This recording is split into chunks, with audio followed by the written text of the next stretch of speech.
Hello दोस्तों, subscribe कीजिए doctor Ranjeet Kumar Singh IAS channel को और साथ ही साथ बेल आइकन को भी दबाइए अपने आईएएस की प्रिपरेशन को द बेस्ट करने के लिए।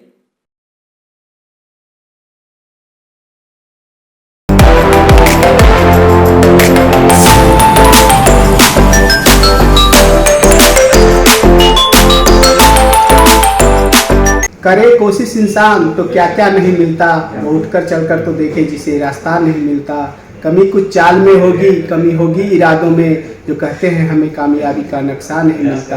कहे क्या वैसे लोगों को जो कहकर लड़खड़ाते हैं कि आसमां छू लेते मगर मौका नहीं मिलता। आज कुछ ऐसा ही कर दिखाए हैं अलकानू ने, आइए उनसे हम रूबरू करवाते हैं।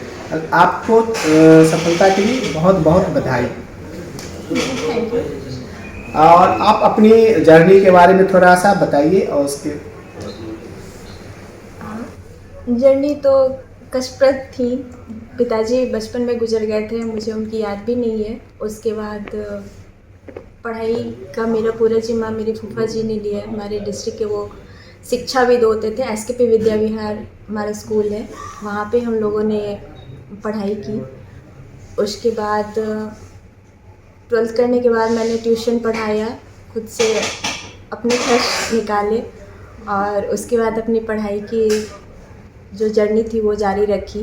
उसके बाद ग्रेजुएशन करने के बाद मुझे मिशन 50 के बारे में पता चला, जहाँ पे कि पैसों की कोई ज़रूरत नहीं थी। तो वहाँ से मुझे रास्ता मिला सिविल सर्विसेज के बारे में और फिर मैंने वहीं से एज अ मदर इंस्टीट्यूट पढ़ाई की और फिर मैं 64वीं बीपीएससी में रेवेन्यू ऑफिसर के रूप में सेलेक्ट हुई।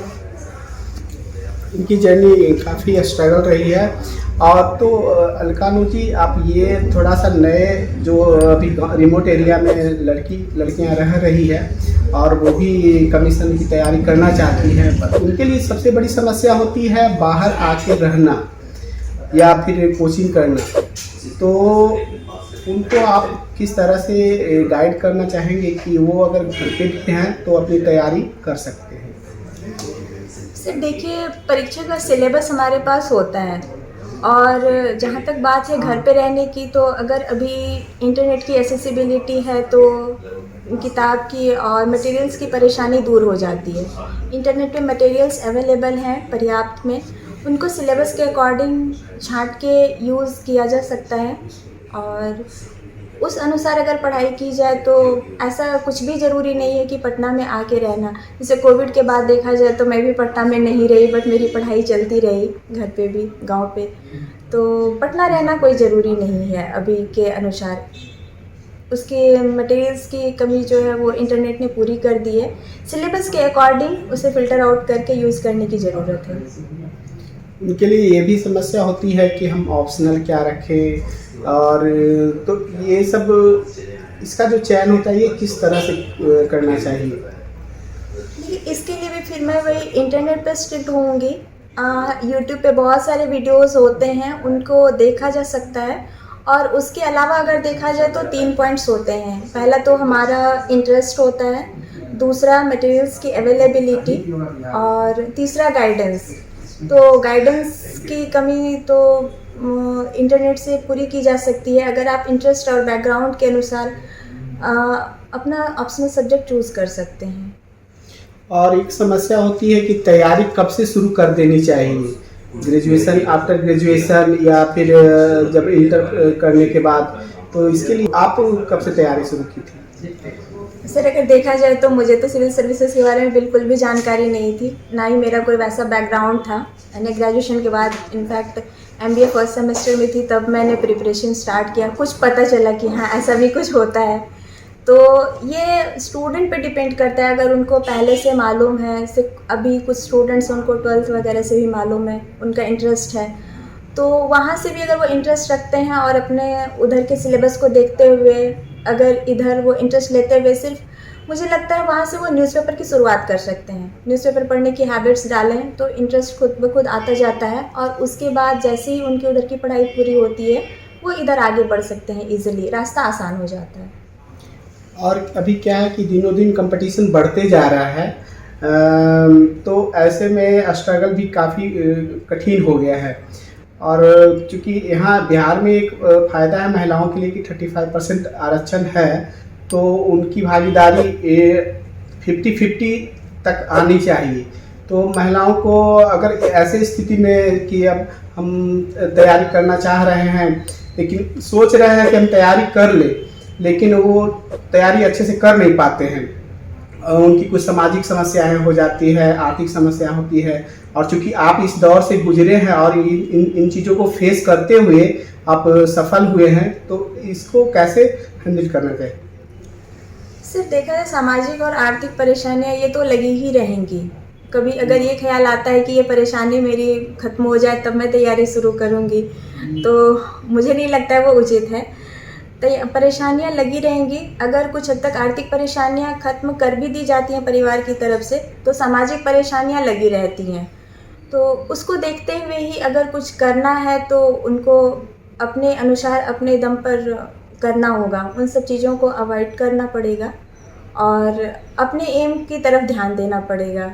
सोशल एलिमेंट्स हैं वो डिस्टर्ब करते रहेंगे। और एक समस्या होती है लड़कियों के लिए कि जब उनका एज हो जाता है तो उन गार्जियन को लगता है कि नहीं, अब इनकी शादी कर देना चाहिए। तो ये भी एक सामाजिक समस्या उनके सामने रहता है। तो क्या आप वैसे अभिभावक को, गार्जियन को क्या कहेंगे जिनकी लड़कियां पढ़ना चाह रही है और उनके गार्जियन को लगता है कि नहीं, पढ़ना है तो पढ़ेगी, लेकिन इनका हम शादी करके अपना जिम्मेदारी मुक्त हो जाए, तो ऐसे अभिभावक के लिए क्या सूचना देना चाहेंगे आप? सर देखिए, इसमें 2-3 चीज़ें हैं। बायोलॉजिकल क्लॉक और करियर क्लॉक तो मिलेंगे, उनमें सामंजस्य बिठाना पड़ेगा। और पेरेंट्स के लिए मेरा कहना ये है कि वो अपने बच्चों पे भरोसा करें। लड़कियां हैं, अगर वो पढ़ना चाहती हैं, वो डिटरमिन्ड हैं, वो आगे बढ़ना चाहती हैं, तो उनको बिल्कुल मौका दें और उन पे पूरा भरोसा रखें वो। हाँ, अगर बायोलॉजिकल क्लॉक वो होता है तो फिर वहाँ पे लड़कियां भी सामंजस्य बिठाने के रूप में सामने आ जाती हैं। एक उम्र के बाद उनमें वो क्षमता आ जाती है कि वो सामंजस्य बिठा सके। लेकिन पेरेंट्स के लिए बेसिकली मेरा ये मैसेज होगा कि वो लड़कियों पे भरोसा रखें। यानी कि भरोसा अगर रखते हैं, उनको लगता है कि हमारी बच्ची कर सकती है, तो उनको एक भरोसा रखना चाहिए। और अलकानू जी, आप लास्ट प्रश्न हम आपसे करेंगे, क्योंकि 67वीं बीपीएससी बहुत नज़दीक है, तो ऐसे में उसके लिए क्या रणनीति होना चाहिए, खासकर पीटी के लिए?